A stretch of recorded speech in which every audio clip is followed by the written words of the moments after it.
சம்ஹார நேரத்தில சமுத்திரம் பின்வாங்கும் சந்தோஷ திருநாளில் நல்லருளை தாரும் ஐயா முருகன் என்று முழங்குது என் மனசு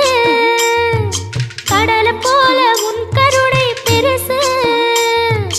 உப்பு காத்து ஊத காத்து சுத்தும் கடலு கரைய பார்த்து சத்தியமா கோயில் கொண்ட சுபையா எங்க குப்பத்துக்கு குலவிளக்கு நீ ஐயா திருச்செந்தூர் ஆண்டவனே வேல் முருகா தினம் உனக்கு நன்றி சொல்வோம் மால் மருகா திருவடியில் தவம் இருப்போம் திருமுருகா